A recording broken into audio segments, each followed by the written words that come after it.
Hi, my name is Caroline Zimmerman, and I'm the Conservation Program Coordinator at Upham Woods Outdoor Learning Center. Today we are going to learn to quest. These story map guided tours were developed by the University of Wisconsin Sea Grant Institute and Upham Woods Outdoor Learning Center as part of a project to enhance the Wisconsin Coastal Guide, which is an interactive map that supports coastal heritage tourism along the Great Lakes coast of Wisconsin. The enhancement of the Wisconsin Coastal Guide is funded by the Wisconsin Coastal Management Program with support from the National Oceanic and Atmospheric Administration, Office for Coastal Management through the Coastal Zone Management Act. As you can see, I am on the University of Wisconsin Sea Grant website.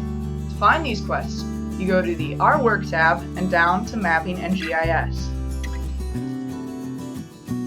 Once you reach this page, scroll down to the Wisconsin Coastal Guide. Simply click this link to access the guide. As you can see, there are many tabs filled with information that you can explore.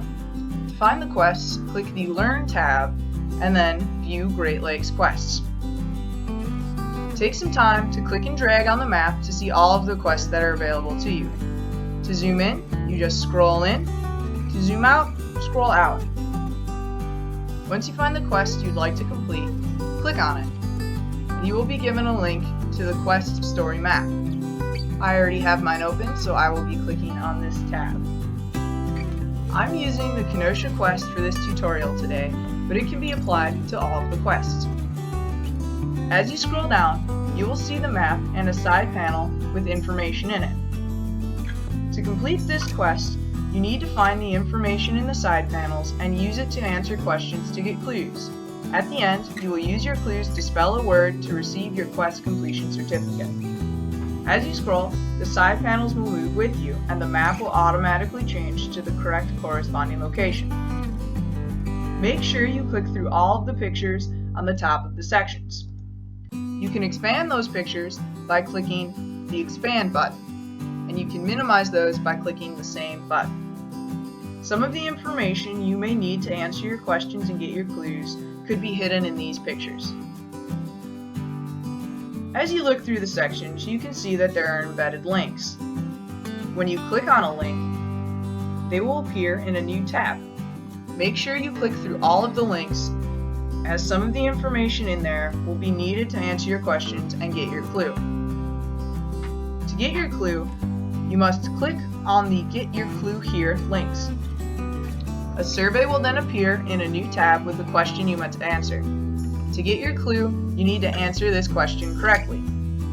If you answer it incorrectly, you must go back to the story map to find the correct answer. To do that, just exit out of the tab and you will be brought back to the story map. Once you have your answer, click on that link again, answer this question correctly, and you will be given your clue. Make sure that you write down your clues, as you will need it to answer a final question to get your quest completion certificate. At the end of the quest, you will see a place where you can write in your final answer, which is right here. Once you type in your final answer and get it correct, you will be brought to your quest completion certificate. Happy questing, everybody! Upham Woods virtual resources are developed following the North American Association of Environmental Education's Guidelines for Excellence. In this time of remote programming, usability and depth of meaningful content are essential to the user's experience. We hope this tutorial video helps you in discovering the depth of knowledge concentrated along the Wisconsin's coastal communities through our story maps. Upham Woods is committed to community science and is a member of the Guidelines Trainers Bureau. The Great Lakes Quests are just one example of the virtual environmental education programming and virtual field experiences that we've developed at Upham Woods. To check out other experiences we've developed, please visit our website.